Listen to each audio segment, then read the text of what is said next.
Қазақтың алыптары Бекен Қайратұлы. Байырғы қазақ балуаны дегенде әуелі Балуан Шолақ пен Қажымұқан, одан қалды ердің сойы Иман Жүсіп Құтпанұлы еске түседі.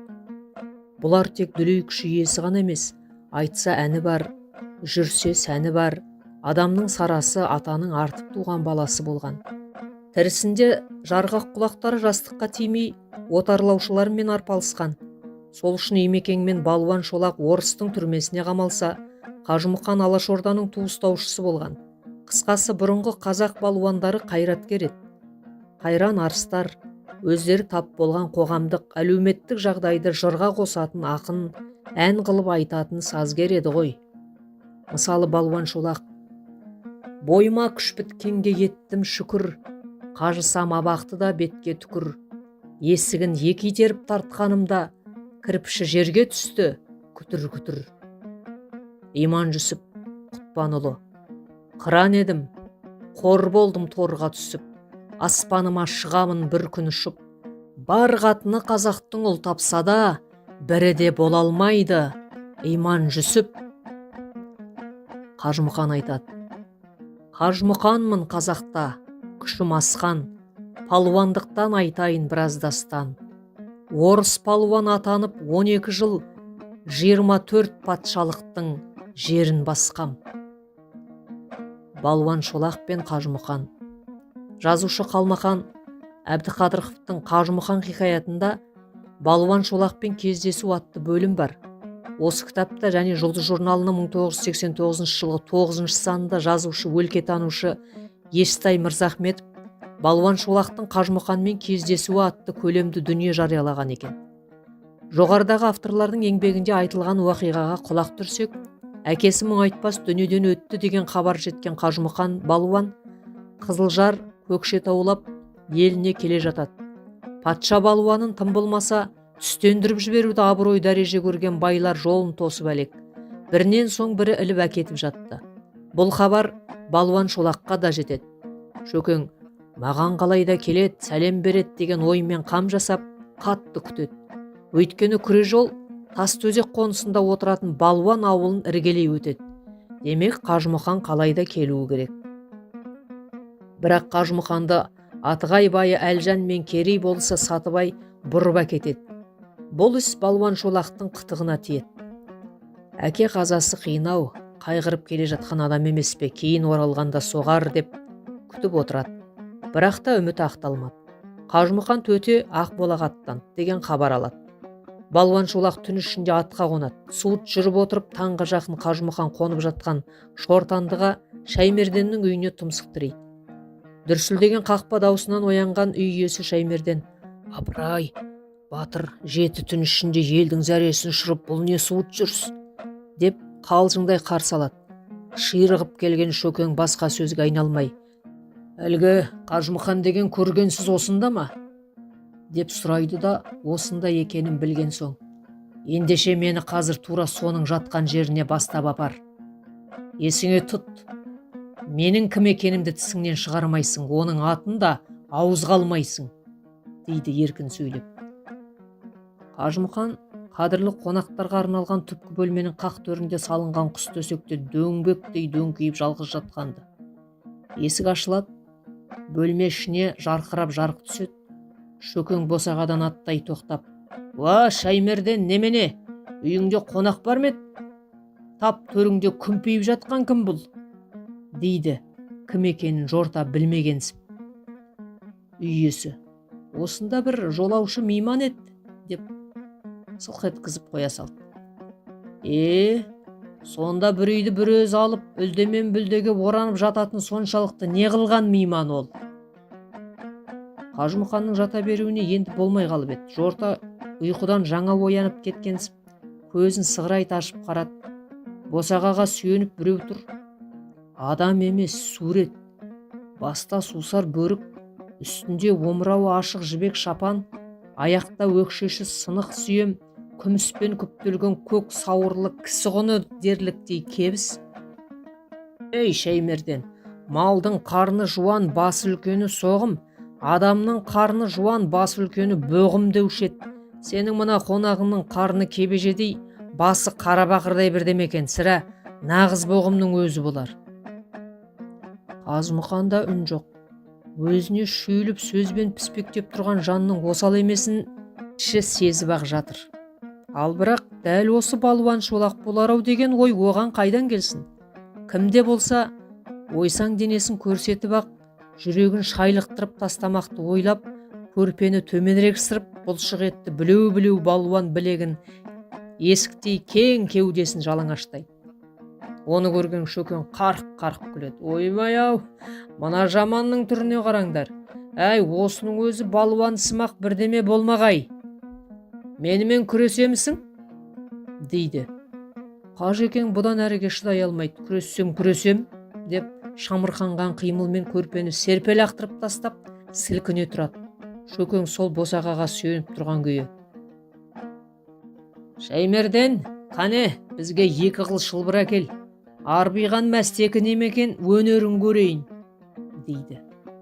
2 шылбырдың бірін Шолақ Қажымұқанға ал ұста деп лақтырды. Бірін шапан сыртынан беліне өзі байлай бастады. Қажымұқанның көзі Шолақтың аяғындағы кебісіне түседі. Аға, аяғыңыздағы кебісіңіздің өкшесі тым биік екен, омырылып кетер, шешсеңіз қайтеді, дейді. Кет ит, сөйлемей, деп Шөкең қатты қайырып тастайды. Сенімен ұстасуға жарамаған кебісті мен кисем-ау. Бір емес, 2 емес, әбден басынып біткеніне ызасы қозып ширыға жақындай берген Қажымұқанның беліндегі шылбырға Шөкеңнің қолы сарт етіп бұрын тиіп қалады. Сол сәтте Қажекең ышқына дауыстап жіберіп: Ойбай аға, сіз балуан шолақ емессіз бе? Енді кім деп едің?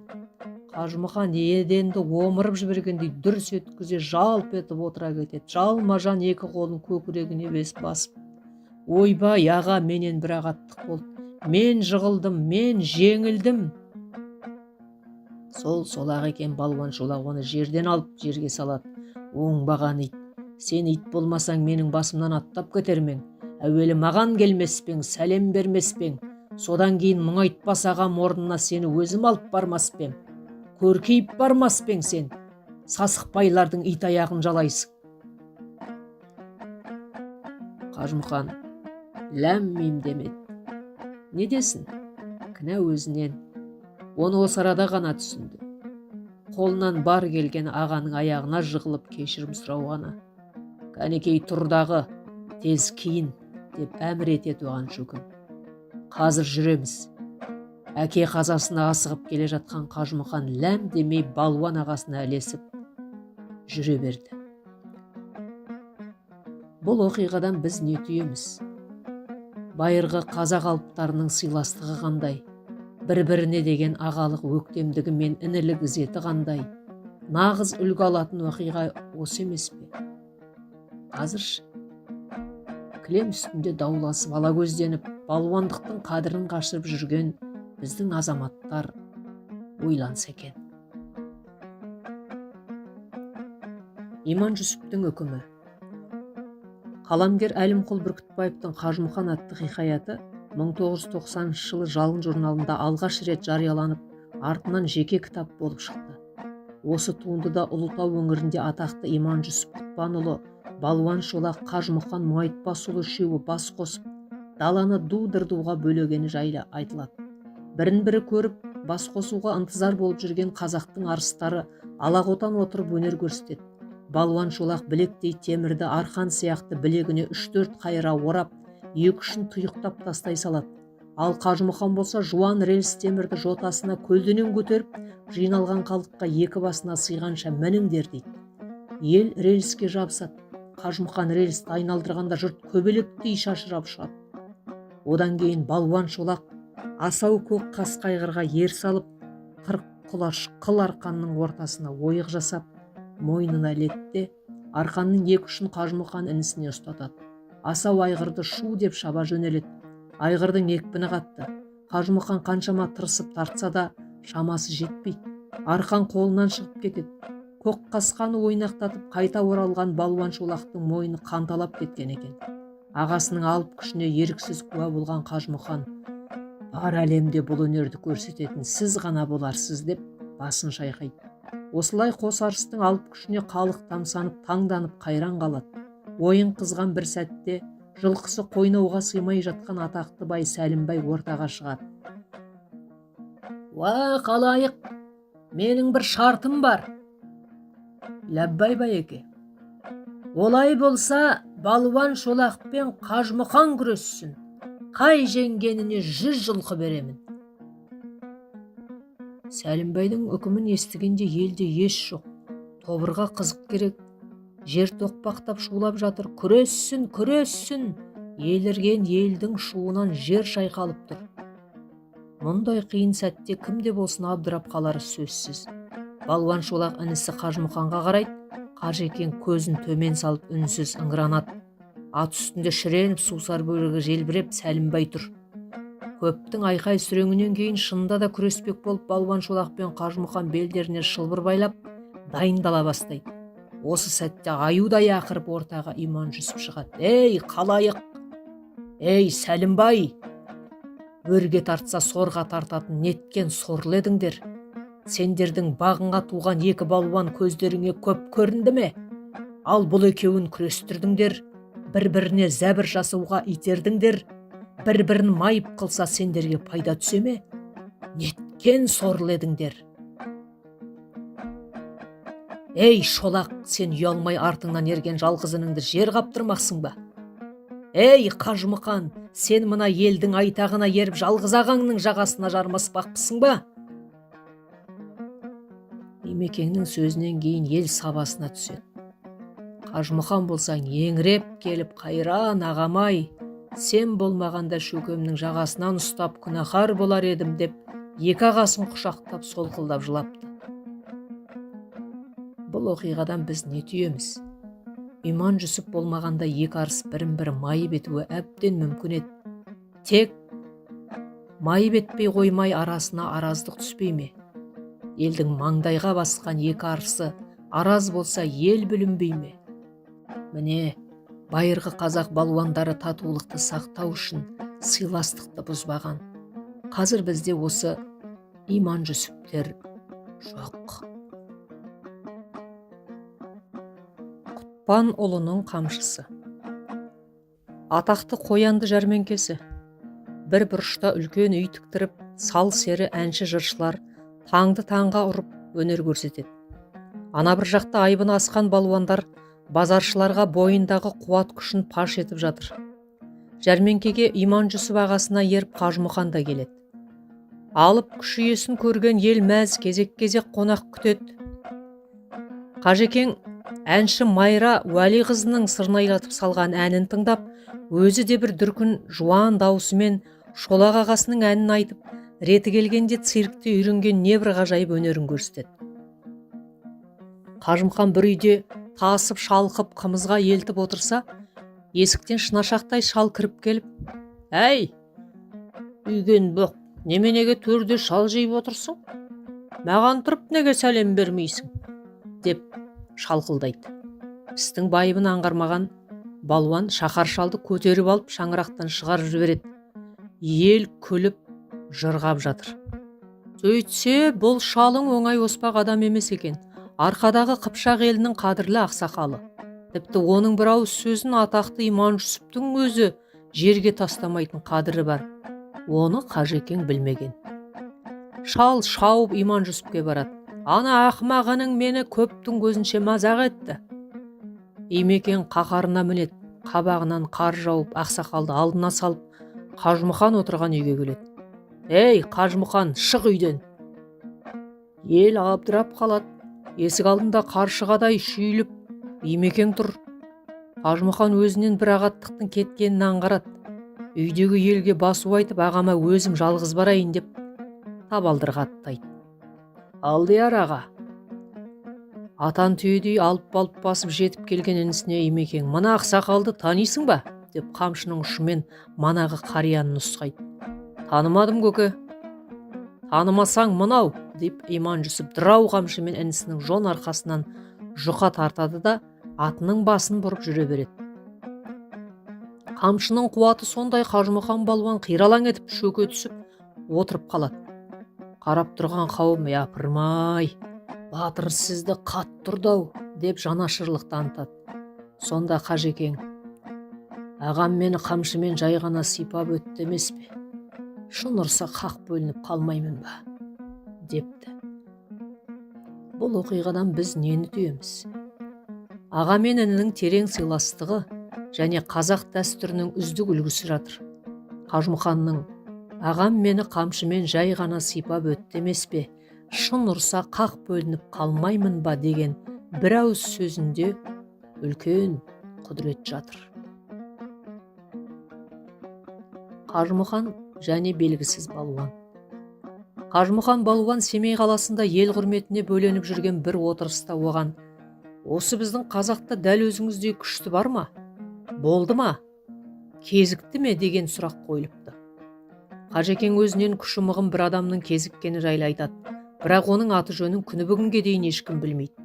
Өлкетанушы марқұм Қалиқан Алтыбаев бұл адамды Молдабай балуан деп жорама жасаса, тағы бір азаматтар Ілияс Жансүгіровтің Жолдастар романының кейіпкері Мардан балуан болуы мүмкін дейді. Енді Қажекеңнің жауабына кезек берейік. Бірде осы Семейде белгісіз азамат жалғыз өзімді қонаққа шақырды.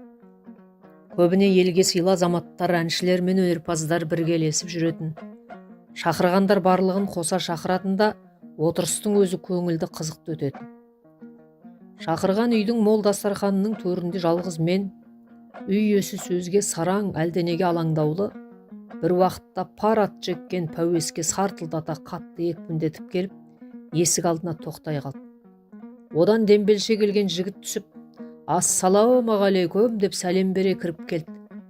Бір тізерлеп отыра қалып, нан ауыз тиді де маған қарап: қажаға, уақытым аз, асығыспын.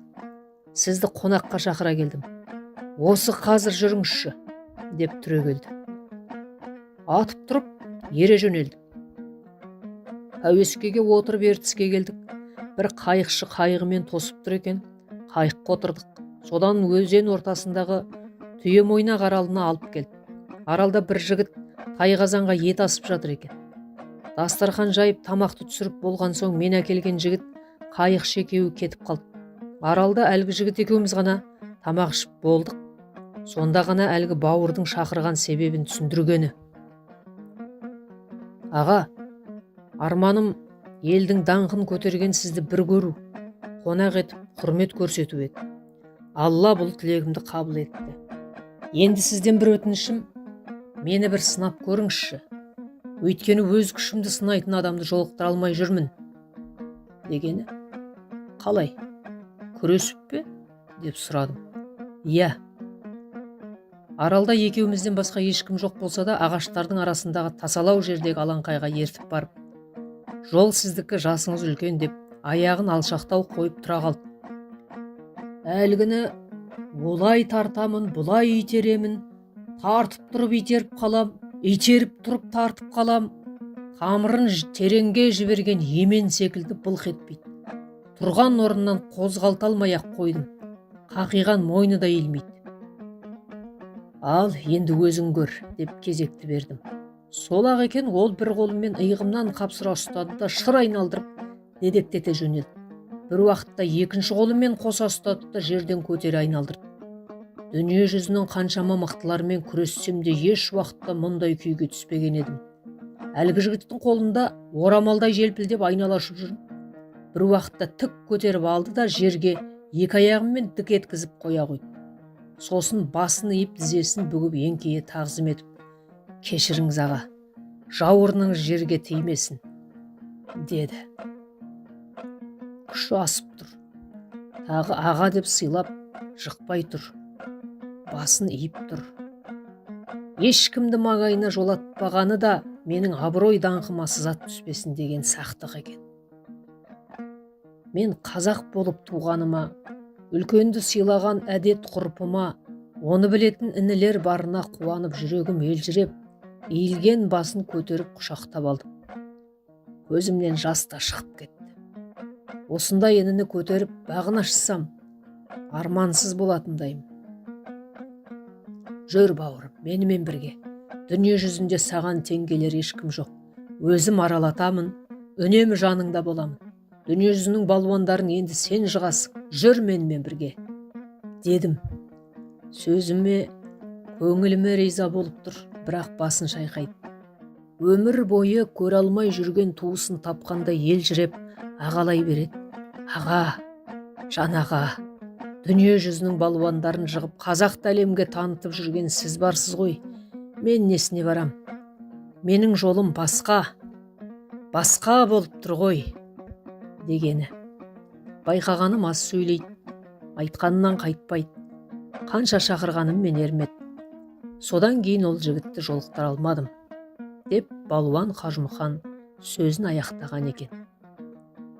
Бұл оқиғадан біз не түйеміз? Белгісіз балуанның сыйластығын қарамайсыз ба? Күші жетіп тұрып, кешіріңіз аға, жауырыныңыз жерге тимесін дегені қандай абзал ұғым. Қазақтың байырғы балуандары қандай мәрт, ақылды болған. Халық сыйлаған адамның қадірі түспесін деп жалғыз өзін шақырғанын көрмейсіз бе? Оқыған Нұрлыгүл Өтемісқызы.